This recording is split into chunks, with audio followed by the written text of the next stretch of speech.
Bonjour YouTube, c'est Portinou, bienvenue pour cette nouvelle vidéo de tier list des scénarios du Seigneur des Anneaux. Alors ça y est, vous avez décidé que je n'allais plus me reposer, puisqu'on a noté les 9 cycles du contenu officiel, on a noté toute la saga, et vous avez été assez nombreux à demander à ce qu'on fasse Alep, donc je m'exécute.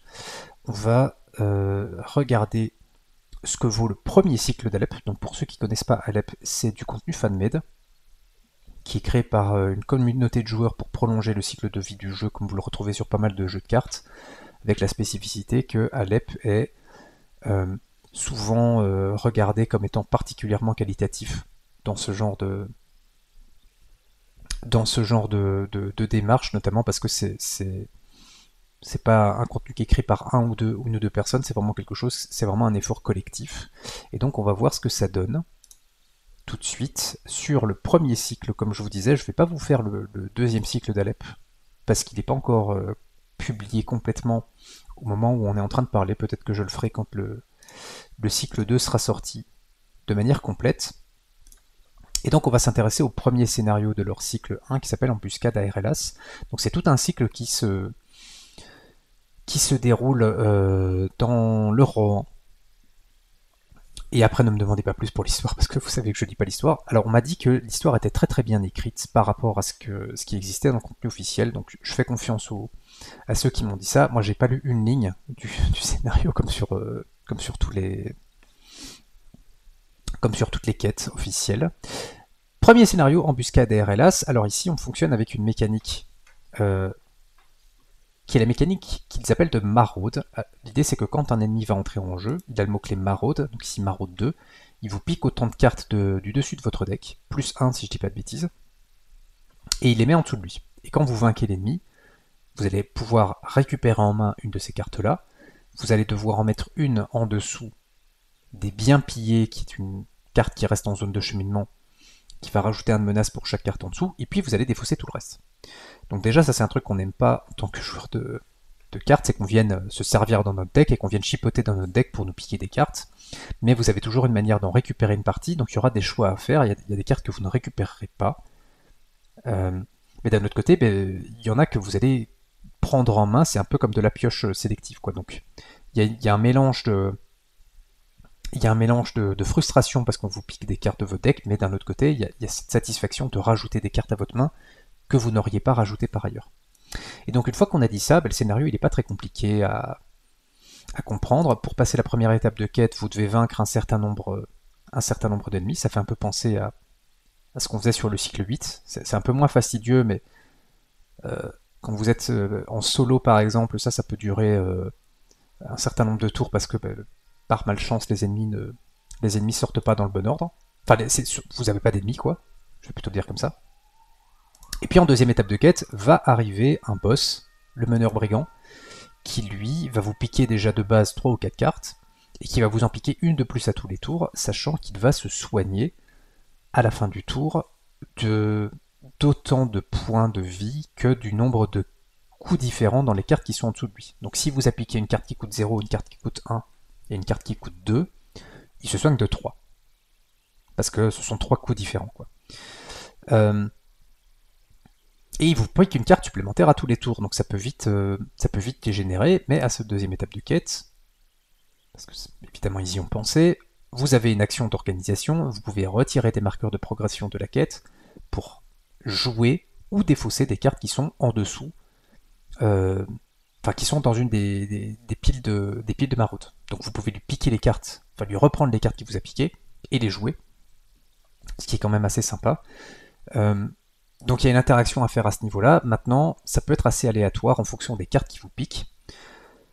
Si vous avez un deck qui cycle très vite, et que vous avez juste plus de cartes dans votre deck, lui, il a l'air con quoi à la fin. Mais dans d'autres cas de figure, il peut s'avérer qu'il vous pique des cartes qui coûtent 0, 1, 2, 3, 4. Et là, il se soigne de 5 à tous les tours. Donc comme vous pouvez retirer qu'une carte... Pardon, je dis des bêtises, vous pouvez en retirer 4 par tour, mais bon, il faut retirer 5 marqueurs de progression à la fois. Ça peut parfois prendre un certain temps avant de le vaincre, puisque vous pouvez lui mettre que 5 dégâts par tour, et comme il se soigne à la fin du tour, déjà techniquement, il faut au moins 3 tours pour le vaincre, cet ennemi. sachant que quand il entre en jeu, vous avez déjà vaincu un certain nombre d'ennemis, donc au bout d'un moment, ça donne un peu un aspect de répétition, si vous voulez. Ça en fait pas un mauvais scénario du tout, parce que le deck de rencontre, ça c'est une particularité que je vais pas répéter à chaque scénario, parce que c'est assez constant sur le contenu Alep. Le deck de rencontre, il est parfaitement équilibré. S'il y a vraiment un défaut à trouver à ce scénario, c'est juste qu'il est un petit peu répétitif dans ses mécaniques. Il n'est pas raté pour autant, donc ce premier scénario, je vais le mettre en B.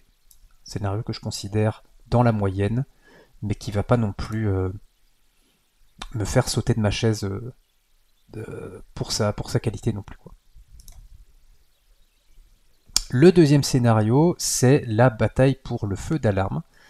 Alors ici, tout le scénario repose sur une mécanique particulière qui est la défense du feu d'alarme de l'RLAS, puisqu'on va régulièrement vous demander de lui mettre des dégâts, et s'il a autant de dégâts qu'une valeur qui dépend du nombre de joueurs, vous avez perdu la partie. Donc vous voyez sur la carte déjà que à la fin de la phase de combat, vous lui mettez un dégât pour chaque ennemi en zone de cheminement. Donc ça, c'est la première chose qui va orienter tout le scénario. Et puis la deuxième, c'est une quête annexe, double face, qui reste en jeu toute la partie. D'un côté, vous avez la phase défendre le feu, donc là vous contrôlez le feu d'alarme, vous devez le défendre de l'assaut des habitants du pays de Dain, qui sont vos adversaires sur le scénario. Et quand vous êtes de ce côté-là, chaque fois que vous devriez mettre des marqueurs de dégâts sur la défense du feu, vous pouvez retirer des marqueurs de progression à la place. Et puis quand il n'y a plus de marqueurs de progression dessus, vous retournez la quête annexe de l'autre côté qui est reprendre le feu d'alarme, donc là ce sont les ennemis qui contrôlent le feu. Donc vous n'avez plus de tampon à ce moment-là, donc chaque fois qu'il faut mettre un dégât sur le feu d'alarme, il faut vraiment le mettre sur le feu d'alarme. Et là vous devez mettre des marqueurs de progression pour, comme la quête l'indique, reprendre le feu et repasser du côté défendre le feu. Et tout le scénario va tourner autour de ces deux cartes, c'est-à-dire que vous allez régulièrement revenir sur cette quête annexe. Voilà, vous n'allez pas faire la quête principale tout le temps, vous allez régulièrement revenir ici pour remettre des marqueurs sur reprendre le feu, la retourner côté défendre le feu, parce que vous ne pouvez pas mettre autant de marqueurs que ce que vous voulez, hein, c'est évidemment limité.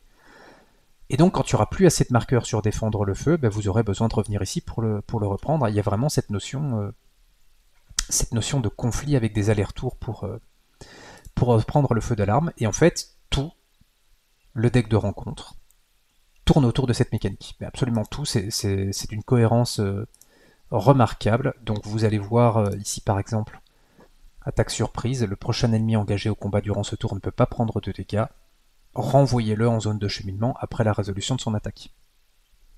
Donc en gros, il retourne en zone de cheminement, sachant qu'on vous dit que, à la fin de la phase de combat, vous mettez un dégât au feu d'alarme pour chaque ennemi en zone de cheminement. Bing, pas cool.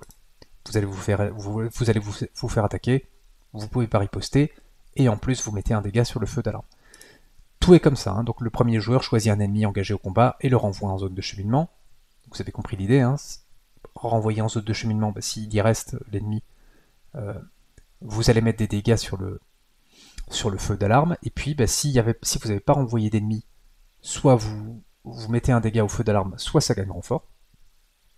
Et c'est un truc qu'on retrouve sur le design d'Alep. On vous offre régulièrement des choix. Donc ici, soit vous mettez un dégât, soit ça gagne renfort. Et ce qui est très intéressant, c'est que ce ne sont pas des choix comme il y en avait sur certaines cartes FFG, où il y a une solution qui est évidente comme étant celle que vous allez prendre. Mais ici, selon les situations, parfois vous voudrez mettre le dégât, parce qu'il y a déjà trop d'ennemis en jeu, et que vous n'avez pas envie de vous prendre une carte ingérable derrière. Soit vous dites, en fait, la situation là sur le board elle est tout à fait gérable, on donne renfort. Donc ce sont des vrais choix qui vont dépendre de la situation. Et puis voilà, je vous ai dit que vous allez renvoyer des ennemis en zone de cheminement. Vous avez par exemple cet ennemi qui vous dit, lorsqu'il entre en zone de cheminement, il effectue une attaque contre le premier joueur. Voilà. Donc il arrive en jeu, bim, il attaque. Imaginez que derrière, vous l'engagez, il repart en zone de cheminement, puisque vous voyez son nombre, hein, renvoyez l'ennemi attaquant dans la zone de cheminement. Il repart en zone de cheminement, il vous réattaque depuis cet endroit-là. Donc lui, il peut vous attaquer 3 fois sur un tour sans problème, quoi. Et tout est comme ça. Voilà, tout est vraiment centré sur la mécanique du feu d'alarme. C'est d'une cohérence folle. Thématiquement, c'est très intéressant. Vous avez régulièrement des décisions à prendre en cours de partie. S'il y a un défaut à trouver à ce scénario, c'est qu'il y a beaucoup d'effets. Et alors pour le coup, c'est pas spécifique à ce scénario, ça c'est un truc, un reproche qu'on peut faire à l'entièreté du contenu d'Alep. Il se passe beaucoup de choses, donc il faut être concentré quand vous jouez, il faut être attentif. Il se passe beaucoup de choses et on vous demande de prendre des décisions, donc vous ne pouvez pas jouer une main dans le slip en déroulant votre deck bêtement. Il va falloir vous demander, est-ce que je vais sur la quête principale à ce tour-ci, ou est-ce que je vais sur la quête annexe parce qu'il n'y a plus assez de marqueurs sur défendre le feu. Et s'il y a une traîtrise qui sort et qui nous demande de mettre des dégâts sur le feu d'alarme, ben hop, on aura retourné la quête annexe, ce qui veut dire qu'à partir de là, ben, tous les dégâts ils vont vraiment aller sur le feu. Donc est-ce qu'on, de manière préventive, on ne retournerait pas sur cette quête annexe, par exemple? Tout est comme ça. Voilà, tout est comme ça. Vous allez régulièrement devoir choisir ce que vous faites. Il va régulièrement y avoir des dilemmes qui vous sont posés par les cartes ombres, par les traîtrises, par les ennemis, par les quêtes. Et on est dedans, quoi. C'est-à-dire que on ressent vraiment cette idée qu'il faut défendre le feu, on ressent vraiment cette idée de conflit avec aller-retour avec les habitants du pays dedans. Donc écoutez, pour moi ce scénario il va tout en haut. C'est un bijou de cohérence, un bijou thématique je trouve. Euh, Attention qu'il il est pas facile, hein, donc c'est pas aussi dur par exemple qu'un raid sur les Abougris pour prendre cet exemple-là, mais ça reste un scénario qui est très relevé, donc à, à jouer avec un deck un minimum solide si vous voulez pas vous faire rouler dessus, quoi. Alors le troisième scénario de la boîte de luxe d'Alep s'appelle La colère des seigneurs des chevaux. Et en fait ici, il va y avoir, je vais essayer de vous montrer ça, plusieurs objectifs montures en jeu. Donc vous commencez avec ces deux-ci, si je dis pas de bêtises, Claircrin et Sabot dur. Un qui va être protégé par un ennemi, l'autre qui va être protégé par un lieu. Et donc l'idée c'est que vous récupériez, pour passer la première étape de quête, il faut que vous récupériez les deux montures. Voilà, c'est pas compliqué. Vous avez fait entrer en jeu un ennemi, vous devez le vaincre. Vous avez fait entrer en jeu un lieu, vous devez l'explorer. Une fois que les deux sont faits et que vous avez mis les marqueurs sur la quête principale, vous avancez. Alors ces objectifs, ils sont intéressants parce que ils vont donner des boosts à l'ennemi qui les possède ou au lieu qui les possède. Donc c'est un boost de menace pour le lieu et d'attaque pour l'ennemi. Et puis quand vous les récupérez, c'est un boost pour vous. Donc c'est un boost de volonté et un boost d'attaque. Mais en plus de ça, il vous offre une action que vous pouvez déclencher en phase de quête. Donc celui-ci vous permet de l'incliner pour regarder la première carte du deck de rencontre et potentiellement la défausser si c'est un lieu. C'est une action de quête, donc vous pouvez par exemple faire ça avant d'engager vos personnages en quête. Et l'autre a une action de combat, vous pouvez l'incliner pour mettre un dégât à un ennemi en jeu. Par exemple, un ennemi à qui il reste un point de vie, vous pouvez le finir comme ça avant qu'il attaque. Donc vous récupérez ces deux chevaux-là, et puis va arriver le boss du scénario qui s'appelle Truc. Voilà, je ne l'ai pas inventé, il s'appelle vraiment Truc. Qui lui va venir avec le troisième étalon à récupérer qui s'appelle Felarov. Et il n'est pas très gentil, Truc, puisque regardez, quand l'ennemi qui protège Felarov attaque, vous lui mettez 2 ombres supplémentaires. Donc il attaque avec 3 cartes ombres. Vous devez récupérer Felarov, et puis dernière phase de quête, ben là vous devez simplement, enfin vous faites revenir Truc, et des ennemis supplémentaires, et vous devez vaincre les ennemis pour gagner, sachant que si vous perdez le contrôle entre-temps d'un des objectifs montures, vous avez perdu la partie. Parce que ce que je vous ai pas dit, c'est qu'il y a régulièrement de nouveau un choix qui va vous être proposé, soit de subir une pénalité, soit de perdre le contrôle d'un attachement monture.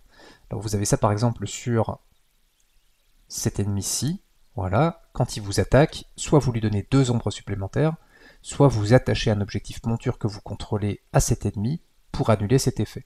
Donc vous dites voilà, j'ai une monture, je vais te la donner, comme ça tu ne gagnes qu'une seule ombre, et quand je te tue, je peux récupérer la monture. En dernière étape de quête, vous n'avez plus le droit de faire ça, donc là ben, vous prenez des ennemis qui sont d'autant plus méchants. Et alors dans les traîtrises, si je dis pas de bêtises, vous avez ça. c'est de retrouver chaque joueur qui contrôle plus de 2 attachements doit défausser un attachement qu'il contrôle si possible. Non, c'est pas ici. Voilà, chaque joueur qui contrôle un objectif monture doit choisir entre révéler une carte de rencontre ou attacher à l'ennemi sans attachement ayant le coût d'engagement le plus élevé un objectif monture qu'il contrôle. Donc là, en dernière étape de quête, on vous dit non, vous révélez une carte de rencontre. Si vous jouez à 3 et que chacun des joueurs a un objectif monture, cette carte vous dit vous révélez 3 cartes de rencontre. Mais ce qui est très bien foutu, c'est que avant la dernière étape de quête, c'est-à-dire celle où vous êtes vraiment en place, vous pouvez toujours dire, alors déjà si vous ne contrôlez pas de monture, cette carte elle va pas être méchante. Et puis si vous contrôlez déjà 2 montures, vous pouvez toujours dire, ok, on va donner une monture à un ennemi pour éviter de révéler 3 de cartes de rencontre.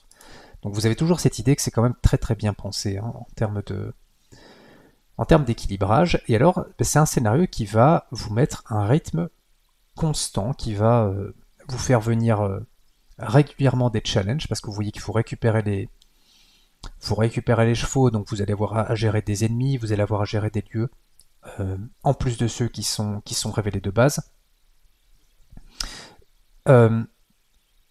C'est probablement le scénario, pour moi, où il se passe le plus... Enfin, c'est le scénario où il y a trop d'effets, pour moi. Parce que il y a trop de trucs à suivre en même temps, en fait. Lui, il vous dit quand il vous attaque, vous pouvez soit lui donner une monture, soit lui donner 2 ombres supplémentaires. Vous avez les montures qui vont donner des boosts et qui ont des actions dessus.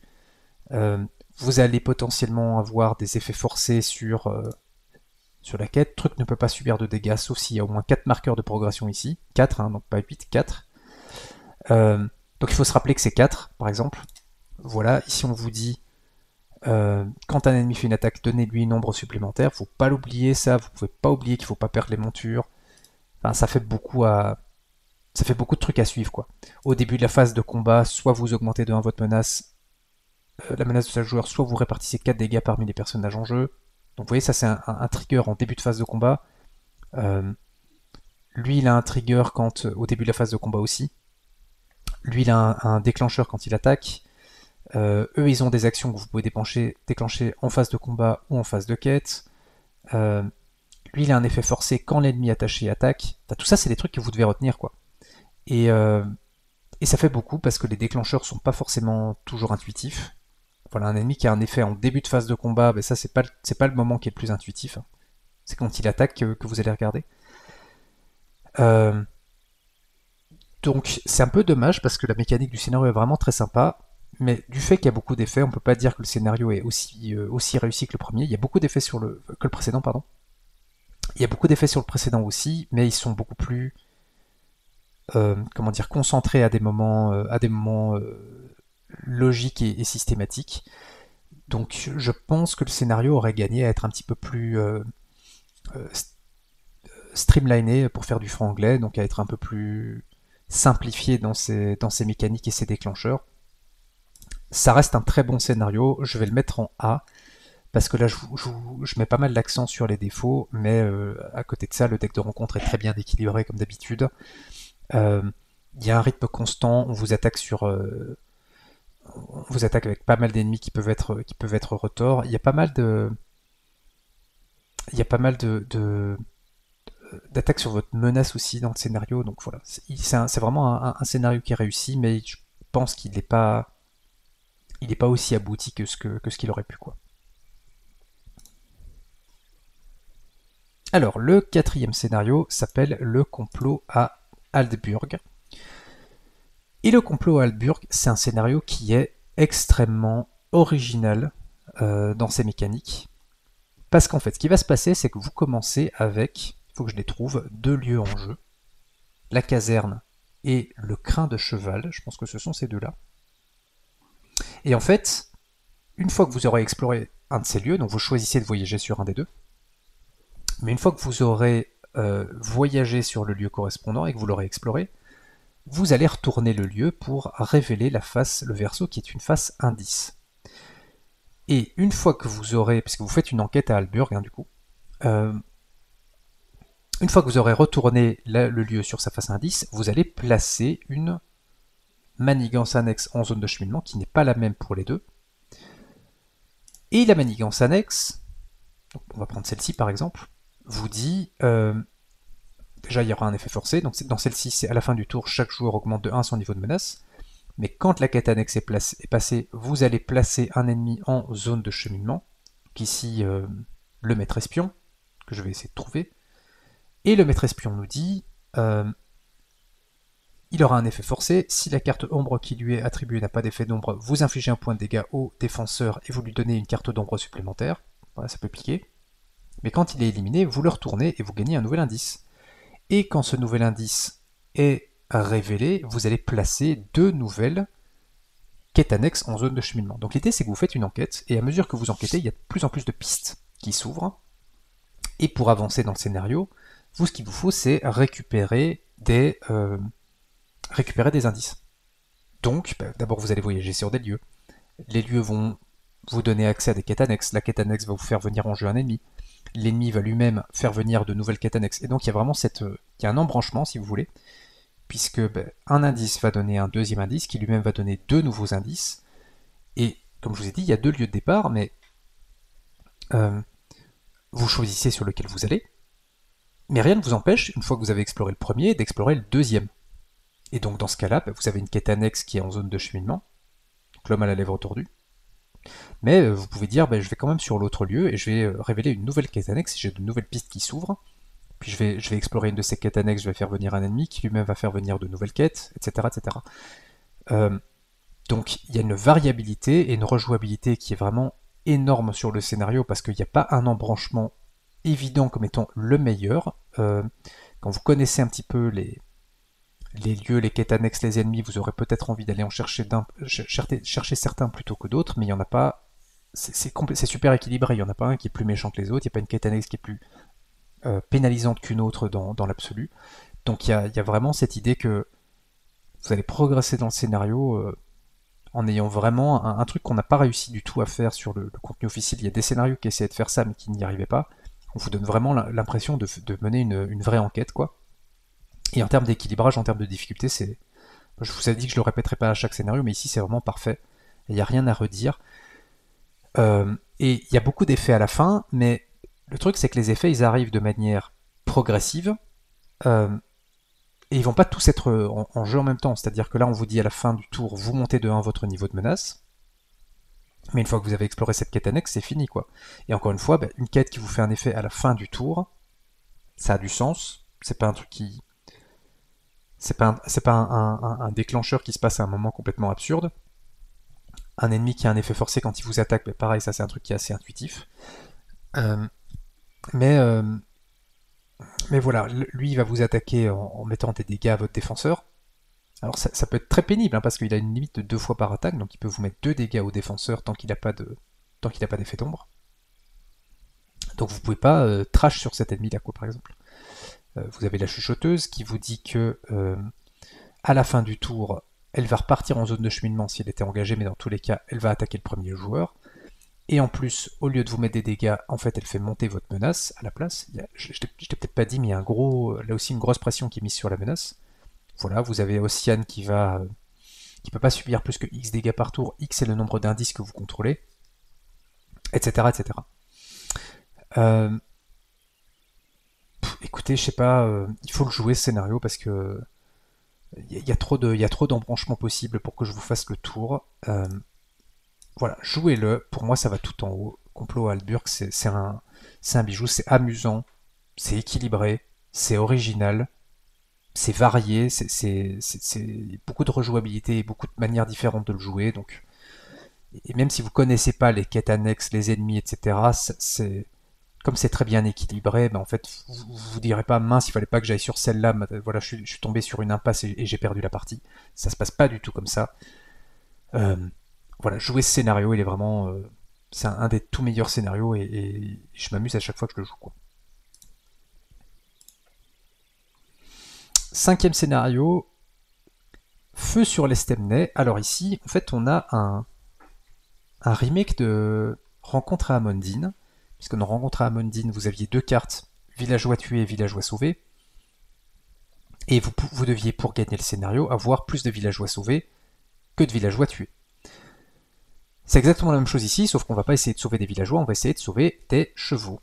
Puisque vous avez des coursiers sauvages et des coursiers capturés, et donc ce qui va se passer, c'est que, je pense que vous avez compris, les ennemis vont essayer de capturer les coursiers, et nous on va essayer de les relâcher.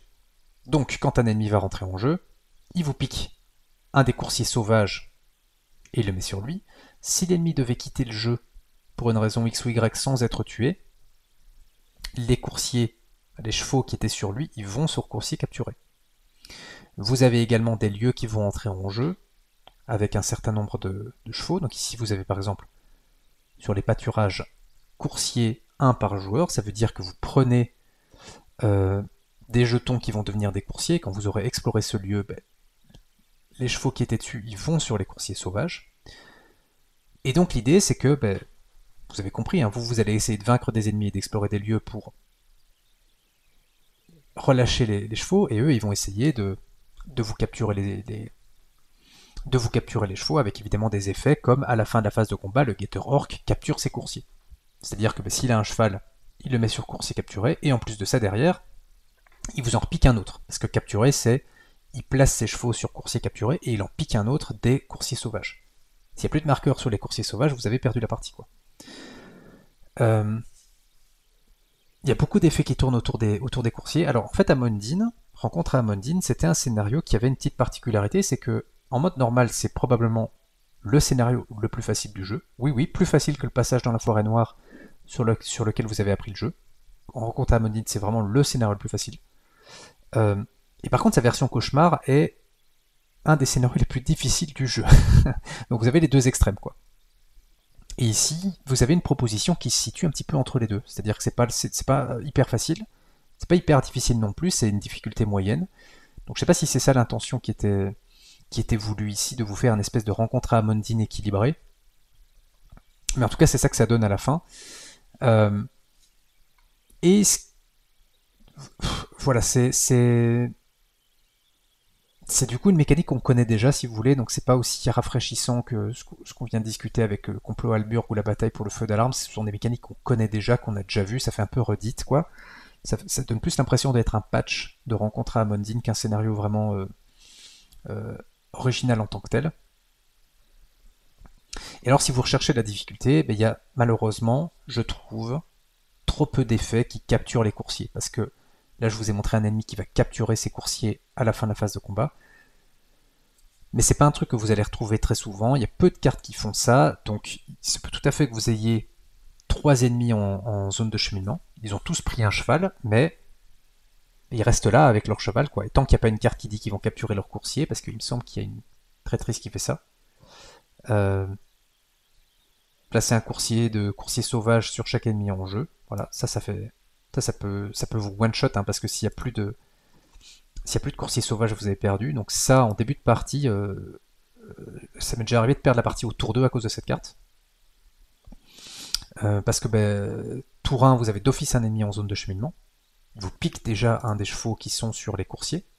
Si je suis en solo, il n'y a que 3 marqueurs sur les coursiers sauvages. Il y a un deuxième ennemi qui arrive qui est trop costaud, je ne peux pas le gérer au tour 1, donc j'ai 2 ennemis en zone de cheminement, il me reste plus que 2 coursiers sauvages. Et au tour 2, je révèle ça, il me pique les 2 derniers chevaux et j'ai perdu la partie. Donc en solo, vous pouvez facilement, sur une mauvaise séquence, perdre en 2 tours. Mais si ça sort pas, c'est pas... en fait, si vous arrivez sur les premiers tours, rajouter des coursiers sur les coursiers sauvages en explorant un ou deux lieux ou en vainquant un ou deux ennemis, en fait c'est fini parce qu'il n'y a pas assez d'effets qui vont vous repiquer les chevaux derrière. Donc vous avez une telle marge qu'en fait vous allez pas avoir trop de soucis, quoi. En tout cas, vous pouvez pas forcément perdre facilement ici. Il n'y a pas une pression qui est constante, si vous voulez. Il y a une pression au début de partie, mais elle disparaît par la suite. Et par contre, sur la dernière partie du scénario, à la dernière étape, il y a de nouveau un boss qui rentre en jeu, c'est Morgak, là. Qui lui, par contre, peut être pénible parce que vous voyez que quand il détruit un personnage, chaque ennemi dans la zone de cheminement capture ses coursiers. Il me semble que lui, il reste en zone de cheminement en plus. Mais c'est une pression qui arrive un tout petit peu trop tard pour que ça soit vraiment impactant. Il y a un espèce de ventre mou, si vous voulez, entre le début et la fin de la partie. Le début de la partie met un peu trop la pression, peut être un petit peu injuste. La fin de la partie est très très bien équilibrée. Le milieu de la partie est un petit peu... voilà, il se passe pas grand chose. Donc c'est voilà, c'est un scénario que je trouve assez inégal, au final. Si tout le scénario avait été comme la dernière partie quand Morgak est en jeu, où là vraiment vous pouvez facilement vous retrouver avec un d'écart entre coursier sauvage et coursier capturé, puisque pour gagner il faut qu'il y ait plus de coursiers sauvages que de coursiers capturés. Ça peut se jouer à un cheval près. Cette partie-là est vraiment sympa, est vraiment cool, mais le début l'est un petit peu moins, donc c'est dommage. J'aurais préféré que tout soit aussi abouti que la fin. Je vais mettre ce scénario en B parce que, encore une fois, je vous présente les points négatifs, mais je ne considère pas que le scénario est raté pour autant. Voilà, il est juste pas aussi bien que ce qu'il aurait pu être, je trouve. Alors, la trouée du roi. Ici, on est dans les montagnes. Il se passe deux choses. La première, c'est que on commence avec un objectif qui s'appelle Galmode en zone de cheminement, qui a temps 7. Et quand il n'y a plus de compteur de temps dessus, on a perdu. Donc là, il faut qu'on gagne en un certain nombre de tours. On vous met la pression. Ce qui est toujours un aspect que j'apprécie dans ce jeu, parce que il faudrait un jour que je fasse une vidéo pour analyser le game design du Seigneur des Anneaux, mais c'est quand même un jeu qui, dans son game design, n'est pas abouti. Notamment parce qu'on vous met aucune limite sur le nombre de cartes que vous pouvez jouer, le nombre de choses que vous pouvez faire, etc.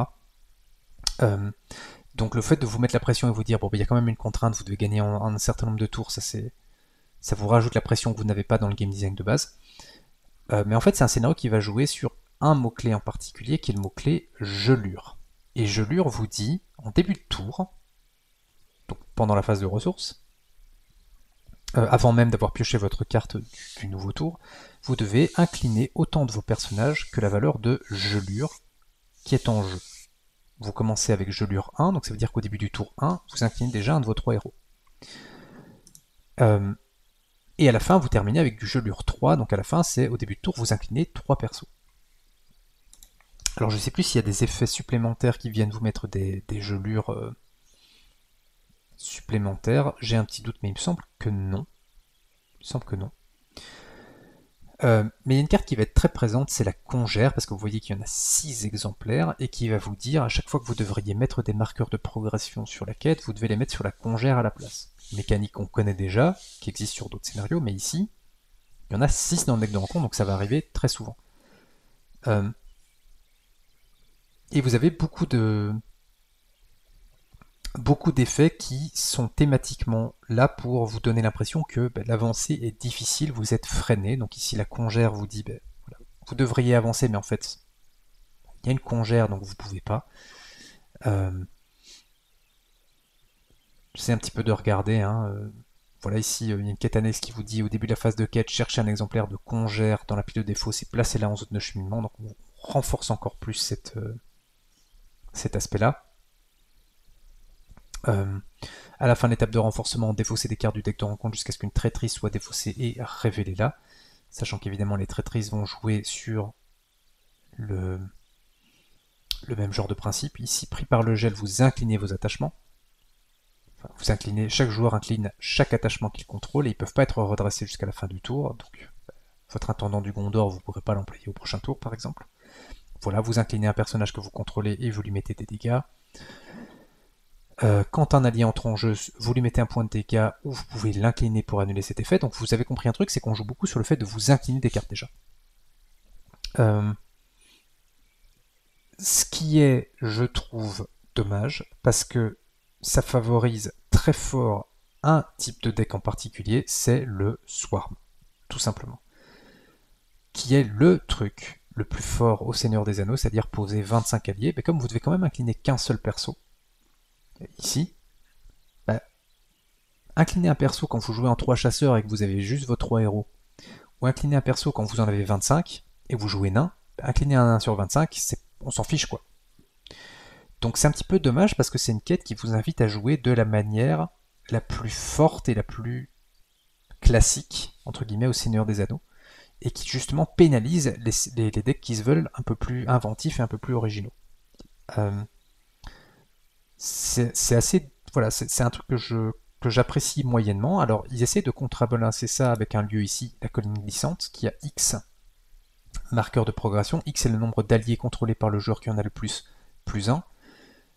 Voilà, design classique qu'on avait retrouvé sur les cycles 7 et 8 du contenu officiel, mais le truc c'est qu'il n'y a que 3 de menaces et ça fait rien d'autre. Donc pourquoi est-ce que vous iriez là-dessus si vous avez 25 alliés? Vous vous en fichez du 3 de menaces en fait.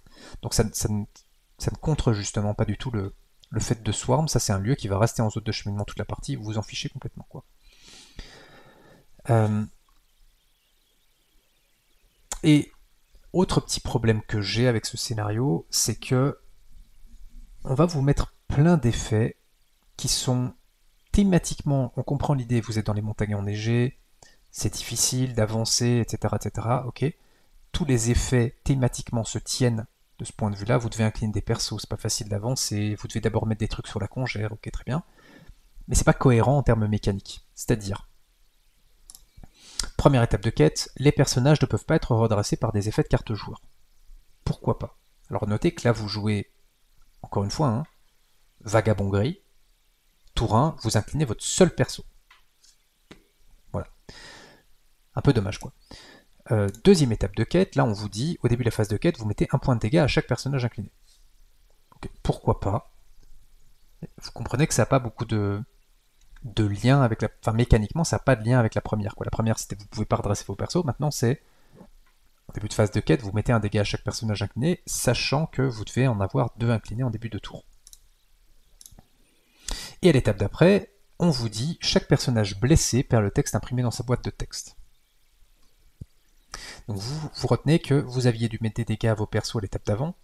Si vous ne connaissez pas le scénario, vous allez vous dire je ne vais quand même pas incliner toujours les mêmes parce que sinon ils vont mourir. Sauf qu'on vous dit chaque personnage blessé perd le texte imprimé dans sa boîte. Et ça peut carrément vous... Si vous ne le savez pas, ça peut vous faire perdre la partie ici. Si vous n'avez pas de soins dans votre deck, vous êtes mort là. Vous êtes potentiellement mort parce que, encore une fois, le texte imprimé, c'est extrêmement important. Donc ça, c'est une quête qui vous oblige à jouer d'une certaine façon, malheureusement.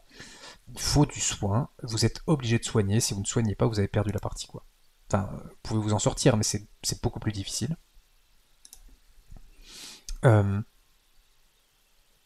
Et puis, dernière étape, il faut vaincre l'escorte de Galmod. Il faut mettre des marqueurs de progression pour mettre des dégâts dessus. Enfin, c'est ok, pourquoi pas. Et n'oubliez pas que derrière, il y a le compteur de temps, donc il faut avancer malgré tout, malgré tous les effets négatifs que je suis en train de mentionner. Alors chaque fois que vous passez une étape de quête, vous remettez un compteur de temps dessus, mais ça peut vous mettre une pression qui est assez frustrante, non pas parce qu'on vous met la pression en tant que telle, mais parce qu'il y a tous ces effets un petit peu aléatoires, dont vous dites, bon ok, maintenant on m'attaque là-dessus, mais c'est un peu bizarre. Et il y a des cartes qui peuvent paraître injustes. Voilà, l'arrière-garde d'une landing, là, à la fin de la phase de rencontre, si elle est dans la zone de cheminement, retirez un compteur de temps de Galmod. Tour 1, vous avez incliné un de vos héros. Voilà, vous avez peut-être joué un allié au tour 1. Vous révélez ce gars qui a quand même 4 d'attaque. Donc, je veux dire, il tape quand même assez fort, quoi. Vous ne savez pas le gérer au tour 1, vous retirez un compteur de temps supplémentaire. Voilà, vous êtes déjà à 5 compteurs de temps après un tour. Donc c'est pas aussi équilibré que le reste du cycle, je trouve. C'est pas aussi cohérent en termes mécaniques.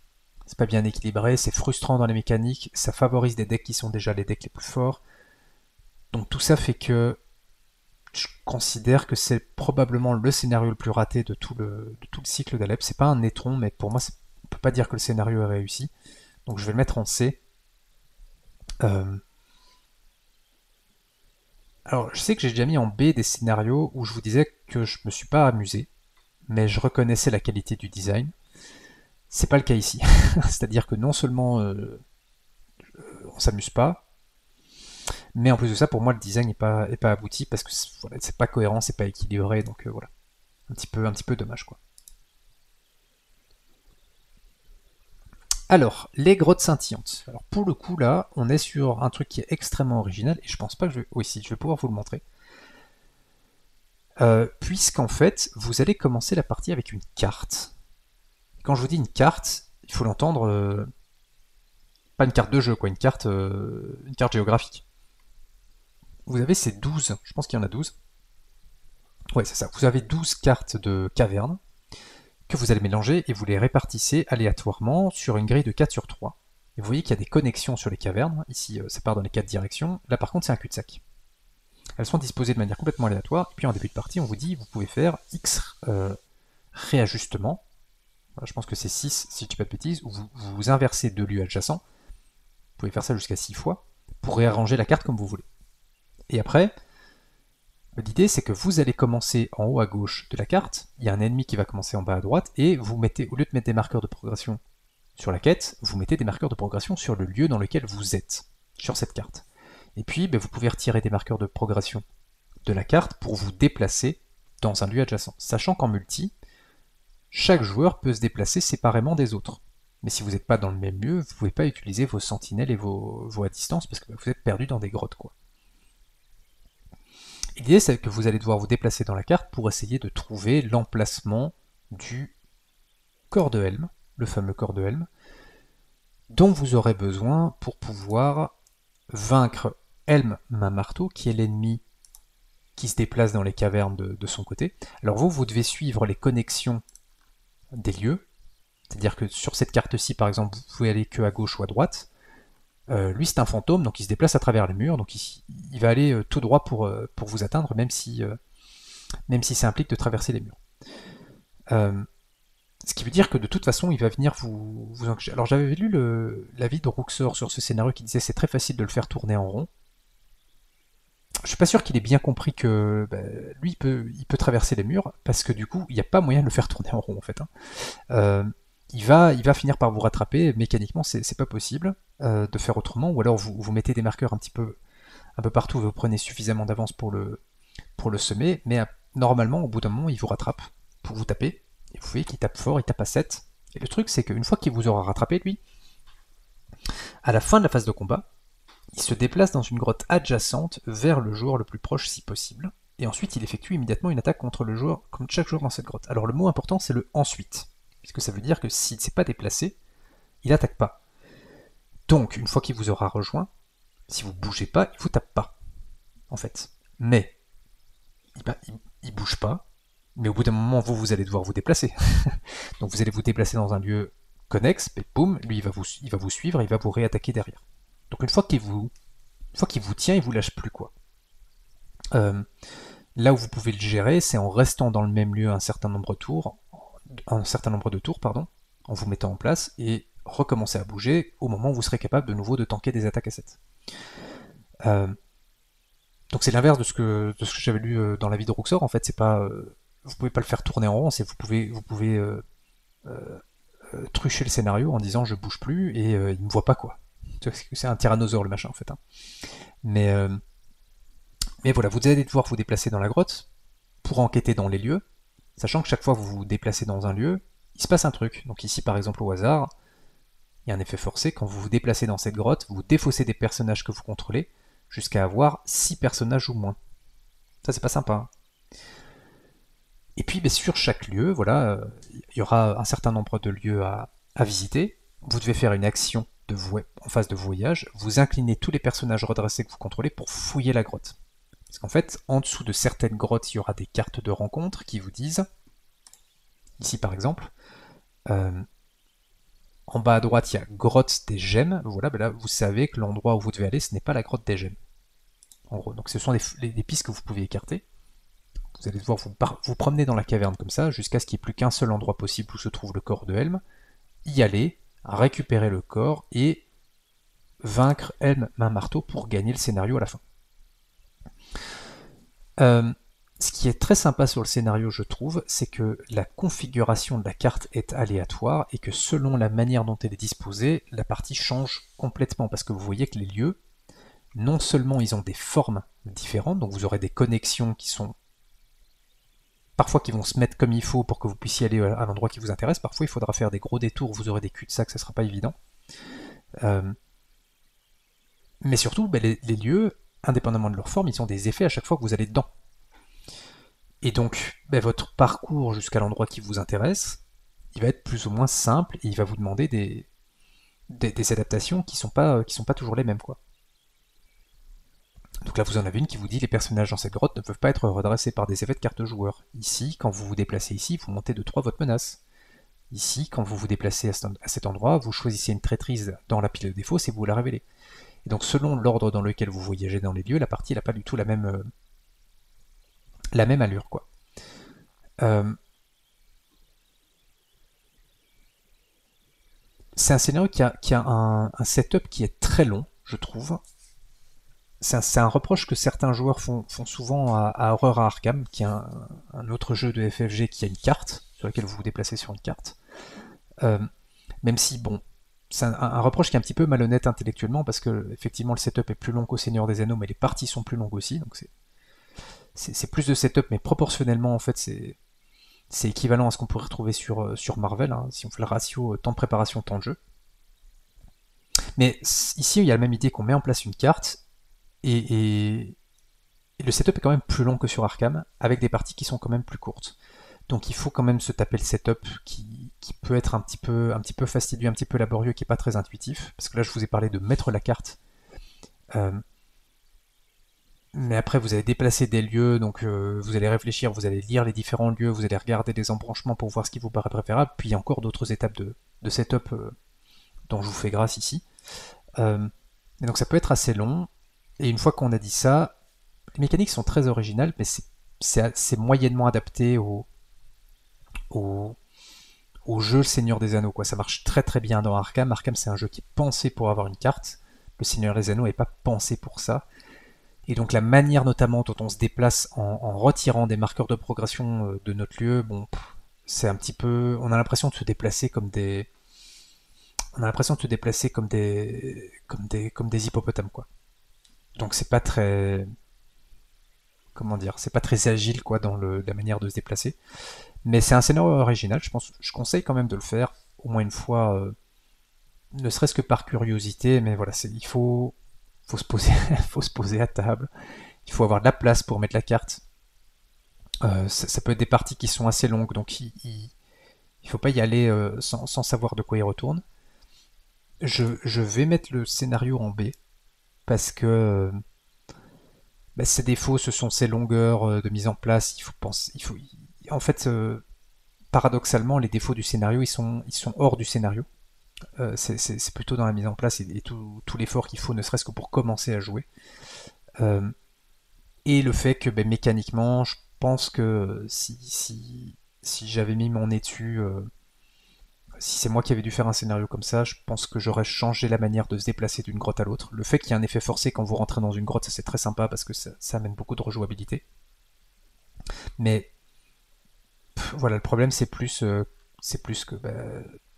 on se déplace pas comme de manière aussi fluide que, que ce que j'aurais espéré. En tout cas, quand on connaît Arkham, ça fait pas le figure sur la mécanique, quoi.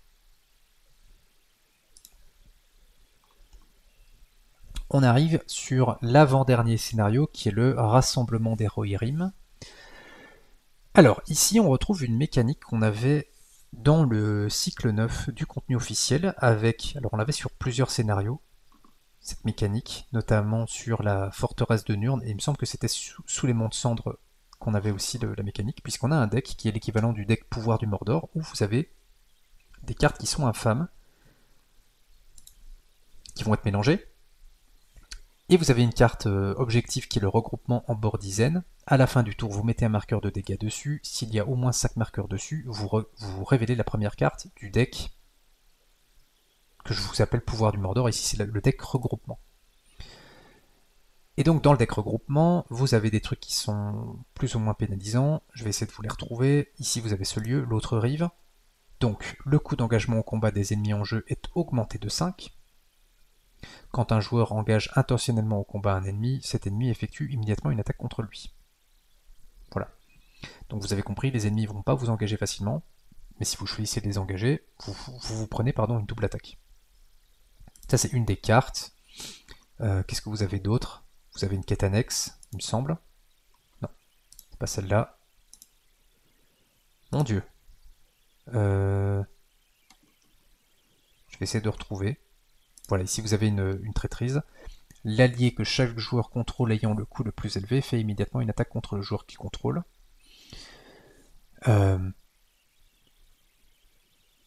Et ensuite vous retirez ces alliés de la partie. Voilà, donc en fait vous avez un allié qui vous trahit, il vous attaque en plus et vous le retirez de la partie, quoi. Donc votre, je sais pas, votre Glorfindel là, qui coûte 5, il vous attaque et vous le retirez de la partie. Pas très cool. Et je vais directement arriver sur un petit regret que j'ai avec ce deck regroupement, c'est qu'il est, je trouve, assez inégal. Par exemple, ça là, le coût d'engagement des ennemis est augmenté de 5 et quand vous engagez intentionnellement un ennemi, il effectue immédiatement une attaque contre vous. Bah, si je suis pas prêt à prendre 2 attaques, je vais pas l'engager intentionnellement, quoi. Donc ça, a priori, si je l'engage intentionnellement, c'est que je suis capable de tanker. Par contre, vous avez ça, chaque joueur choisit soit il augmente de 6 son niveau de menace, soit il défausse un héros qu'il contrôle. Bon, bah, a priori, vous allez quasiment toujours monter votre menace de 6, parce que bon, bah... Ça, c'est un truc... c'est un petit reproche que je fais au design d'Alep, c'est qu'il pense que gérer la menace, c'est difficile dans le jeu. Bah, là, vous allez toujours monter votre menace de 6, quoi. C'est pas très méchant. Et puis, vous avez ça. Chaque joueur choisit la moitié des alliés qu'il contrôle, arrondi au supérieur, et il les mélange dans son deck. Voilà, et vous pouvez pas l'annuler. Donc vous avez 20 alliés, ben on vous dit vous en perdez 10, quoi. Et vous pouvez pas l'annuler, c'est comme ça, et puis tant pis pour vous. Donc d'un côté vous perdez 10 alliés, et de l'autre vous avez le coût d'engagement des ennemis est augmenté de 5. Au passage, pour les hobbits, ça c'est juste un bonus en fait. Donc bah, ça se vaut pas, quoi. Il y a des cartes qui sont... Vous voyez, en plus il n'y a que 2 de menaces pour l'autre rive. Vous voyez. Donc ça c'est cadeau, hein. L'autre rive c'est cadeau. Ça c'est infâme. Donc c'est un peu inégal malheureusement. Alors par contre, ce qui va se passer, c'est que je vous la fais courte, si je peux. Donc, vous allez devoir, à partir de l'étape 2, choisir une quête annexe rassemblement et la révéler. Les quêtes annexes rassemblement, vous en avez 3. Vous avez celle-ci, puis vous en avez 2 autres. Elles ont des effets complètement différents. Donc, chaque fois que vous allez révéler une quête annexe à rassemblement, vous prenez au hasard un ennemi assassin mis de côté et vous le mettez en zone de cheminement.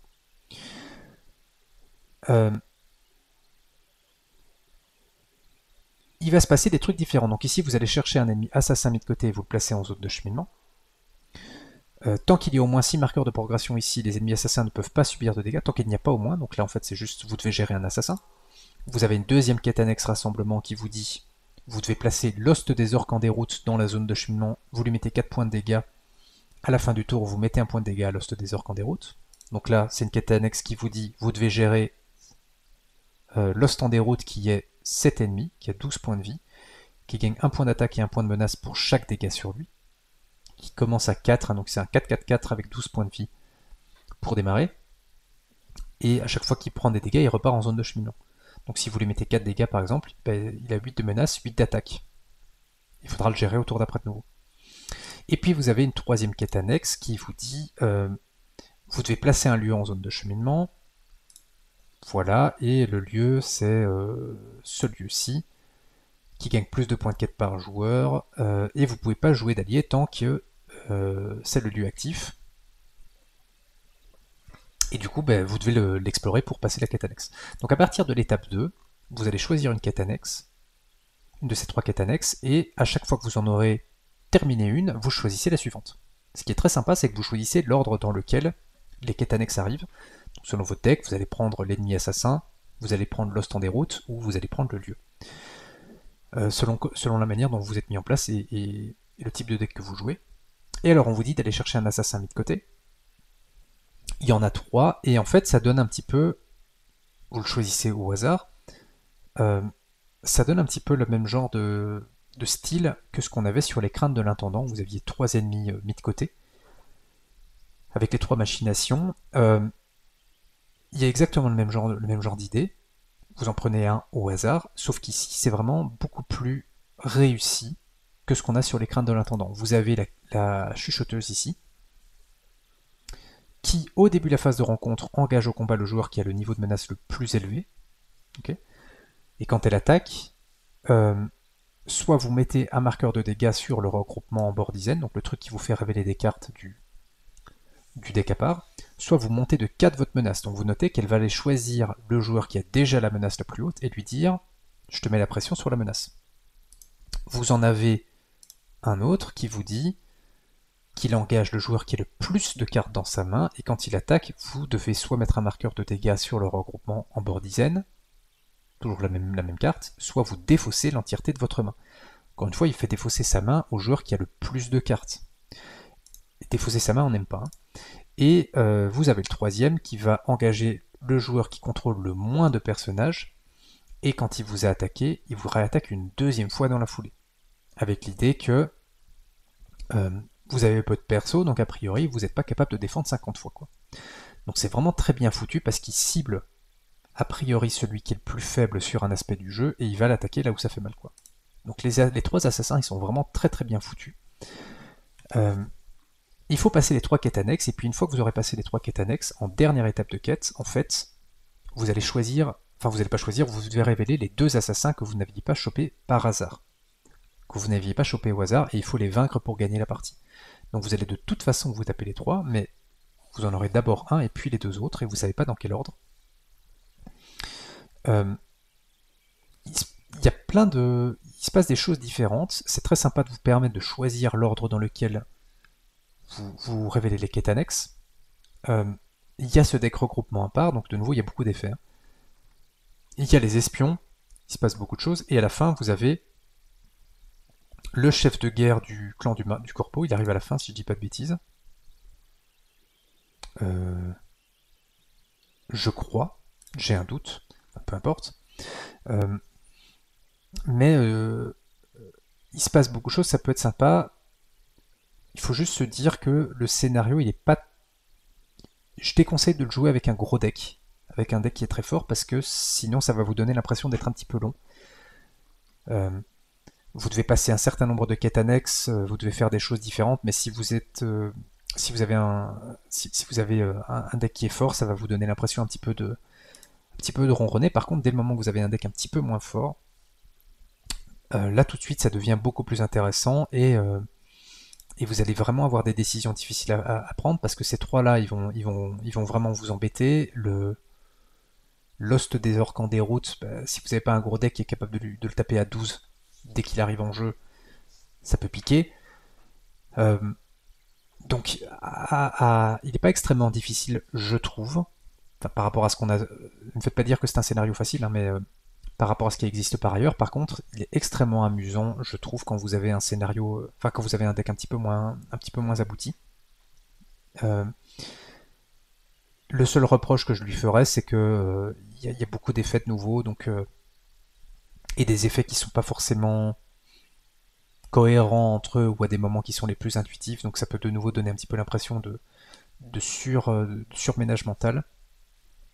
Mais c'est quand même un scénario que je vais mettre en A parce que hop, il y a beaucoup plus de qualité que de défauts, je trouve. Les défauts, ce sont voilà, les longueurs et le déséquilibre dans le deck des saloperies qui est mis à part.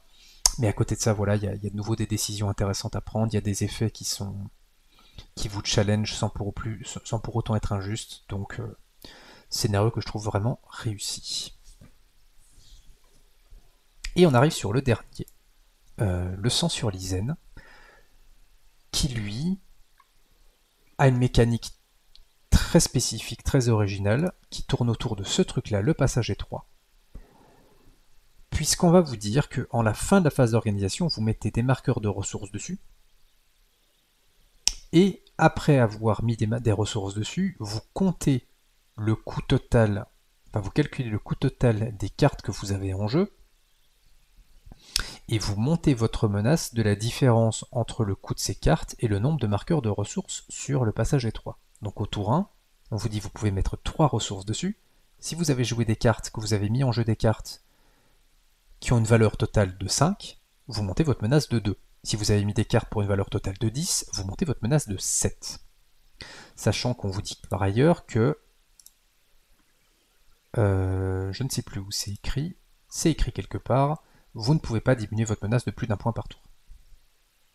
Je pense que c'est lui qui dit ça, je ne sais plus. Enfin, peu importe. Je me rappelle que c'est écrit quelque part. Je sais plus. Voilà. C'est écrit quelque part, faites-moi confiance. C'est une mécanique qui est hyper originale parce que, en fait, on va vous empêcher de faire ce qu'on adore faire au Seigneur des Anneaux. Je vous avais dit qu'il y avait ce design qui n'était pas abouti de vous n'avez aucune limite. Là, on vous dit la manière optimale de jouer, c'est de ne pas poser trop de cartes à table. Il va falloir temporiser et les poser petit à petit. Parce que si vous vomissez votre main tour 1, vous allez monter votre menace de 15 points. Vous avez intérêt à gagner tout de suite, quoi. Donc ça vous fait complètement revoir votre manière de jouer et ça vous fait prendre des décisions que vous prendriez pas d'habitude, du style l'intendant du Gondor. Est-ce que ça vaut vraiment la peine de le jouer parce que ça coûte 2? Je peux mettre que 3 ressources, donc est-ce que j'investis 2 tiers des ressources que je peux mettre dans un intendant du Gondor qui va me générer des ressources pour payer des cartes que de toute façon j'ai pas envie de jouer, donc bah, finalement l'intendant ça devient moins intéressant. Villia, ça devient moins intéressant. Le Swarm, ça devient moins intéressant. Donc vous réfléchissez complètement différemment, quoi. Et il y a cette pression de menace pour évidemment vous punir très très fort quand vous mettez trop de cartes. On vous laisse le faire, c'est ça qui est intéressant aussi, c'est qu'on vous laisse le faire, on vous laisse mettre des cartes, mais si vous mettez des cartes, il y a intérêt à ce qu'elles valent la peine. Donc là, il y a vraiment ce calcul de est-ce que je trouve que ça vaut vraiment de monter ma menace, de poser cette carte maintenant, ou est-ce qu'il vaut mieux pas que j'attende, quoi. Sachant que les quêtes vont vous dire que vous pouvez pas mettre plus que X marqueurs au total, quoi. Donc à l'étape 2 de la quête, on vous dit il peut pas y avoir plus que 15 marqueurs de ressources sur le passage étroit. Donc c'est 15 et pas une de plus. Donc de toute façon, si vous mettez pour plus que 15 à table, toute carte supplémentaire, elle va vous coûter de la menace à tous les tours. Et alors, à l'étape 3, ça va être encore plus pénalisant, puisque là on va vous dire, il y avait maximum 15 ressources sur le passage étroit, et maintenant à tous les tours, vous en retirez. Voilà. Donc, c'est vraiment très très bien foutu, et là on vous dit, si vous diminuez votre menace de X, vous répartissez X dégâts entre les personnages que vous contrôlez. On vous laisse le faire, hein, on vous laisse, parce que vous avez dû monter votre menace en mettant plein de cartes, on vous laisse baisser votre menace, mais vous allez prendre beaucoup de dégâts derrière, quoi. Et donc en fait, il y a des trucs, vous allez faire des trucs que vous faites pas d'habitude. C'est-à-dire que moi, je suis un joueur qui ne trash pas. Je suis pas du tout un joueur à la chèpe qui aime bien poser des alliés pour les tuer. Sur ce scénario-là, je le fais. Parce que je dis, en fait, en trashant un allié, je viens de gagner l'équivalent de 2 ressources à poser sur la table au tour d'après, pour potentiellement mettre un allié qui est plus intéressant. Donc, très très cool. Un truc aussi que ça va vous faire potentiellement... ça va aussi potentiellement vous amener à faire un truc qu'on fait jamais au Seigneur des Anneaux, c'est jouer beaucoup plus autour des événements. Parce que les événements, vous pouvez en jouer autant que vous voulez, ils sont pas à table. Donc, là, des trucs du style ténacité de semi-homme qui vous dit, vous prenez un hobbit, il gagne plus 2 à toutes ses stats jusqu'à la fin de la phase, une carte qu'on joue jamais. Là, d'un coup, ça devient intéressant parce que vous dites, je peux pas mettre beaucoup de persos à table, mais je peux les booster temporairement, donc autant faire ça comme ça, quoi. Et donc vous pouvez potentiellement faire un deck building. Alors, je vous avais déjà dit, un scénario qui vous oblige à faire du deck building spécifique, c'est pas un bon scénario. Ici, de 1, il vous y oblige pas. Il vous oblige pas à faire ça. Vous pouvez tout à fait gagner avec un deck classique, il n'y a pas de problème. Et c'est pas forcément plus fort de vous adapter au scénario en faisant ce que je suis en train de dire, mais c'est une proposition. Ça a du sens, c'est intéressant, c'est pas moins fort. C'est surtout ça qui est intéressant, c'est que c'est pas moins fort de jouer un truc qui d'habitude est sous-optimal, par exemple jouer autour de vos événements, que de jouer un deck Villia. Ici, le deck Villia, c'est pas forcément le meilleur deck possible. Vous pouvez gagner en jouant Villia, hein, sans problème. Enfin, sans problème. Vous pouvez gagner, quoi. Parce que c'est un scénario qui est quand même très difficile, on va pas se mentir. Mais vous pouvez le gagner de plein de façons différentes. Y compris des manières de gagner qui ne sont pas des trucs viables d'habitude, quoi. Le scénario a été pensé pour ça aussi, il a été équilibré pour que ça soit gagnable sans mettre 15 persos sur la table, quoi. Donc, même s'il reste très difficile, en fait, on va vous dire réévaluer vos cartes différemment, quoi. Et donc, ça amène une réflexion très originale qu'on ne retrouve pas ailleurs sur le jeu. Euh, donc, voilà, pour moi, c'est vraiment super réussi, cette idée de vous attaquer sur le nombre de cartes que vous avez à table, tout en vous disant, mettez-en autant que vous voulez, mais vous avez intérêt à assumer les conséquences derrière. C'est vous qui jugez. On vous met pas un hard cap en vous disant, vous pouvez pas avoir plus que 3 de ressources sur la table, vous pouvez mettre plus, mais vous allez monter votre menace et il faut gérer votre menace, sachant qu'au début vous pouvez pas la baisser, et puis à la fin il faudra tanker des dégâts à la place. Donc qu'est-ce que vous faites? Est-ce que vous posez vos cartes? Est-ce que vous temporisez? Et souvent on va avoir envie de temporiser et de faire des trucs qu'on fait pas d'habitude, quoi. Donc le sang sur Lizen, hop, voilà, je le mets tout en haut. Parce qu'il est original, parce qu'il invite à jouer de manière différente, parce qu'il est équilibré, qu'il n'est pas injuste, il est difficile mais pas injuste, c'est pas la même chose. Donc voilà, c'est du tout bon. Et donc, écoutez, si on fait le bilan à ce stade, vous voyez un truc, c'est que sur ce cycle 1 d'Alep, je mets 3 scénarios en S, je mets 2 scénarios en A, je mets 3 scénarios en B, et je mets seulement un scénario en C. Et il n'y a qu'un seul cycle qui fait aussi bien, c'est le cycle 5 dans le contenu officiel, puisque le cycle 5, là si je regarde, j'ai 3 scénarios en S, j'ai 3 scénarios en A, je regarde ça rapidement, et j'ai 3 scénarios en B, donc le seul cycle officiel. Alors ça ne veut pas dire que je ne vous fais pas forcément un classement des cycles, mais si vous regardez la note moyenne des scénarios sur un cycle, il n'y a que le cycle 5 qui fait mieux, quoi. Et il fait pas mieux de. Il fait pas largement mieux, il fait un petit peu mieux qu'Alep. Même sur le cycle 6, là j'en mets 2 en S, j'en mets 3 en A, j'en mets 2 en B et j'en mets 2 en C. Donc là, si je regarde ma note moyenne, elle est meilleure que celle du cycle 6 par exemple. Donc si vous posez la question, oui. Je sais que sur la chaîne, on aime bien par principe bâcher Alep, mais en termes de qualité des scénarios, c'est potentiellement ce qui existe de mieux sur le jeu. C'est meilleur que le contenu. Vous entendez souvent, c'est meilleur que le contenu officiel. Oui, c'est un avis que je partage. À part le cycle 5 designé par MJ Newman et potentiellement cycle 6 également designé par MJ Newman, je ne vois pas de cycle officiel qui est aussi bon que le cycle 1 d'Alep. Aucun des cycles designés par Caleb ou par Nate French, pour moi, ne rivalise, quoi, en termes de qualité globale. Donc l'avantage d'Alep, c'est que c'est disponible gratuitement et que vous pouvez l'imprimer chez vous.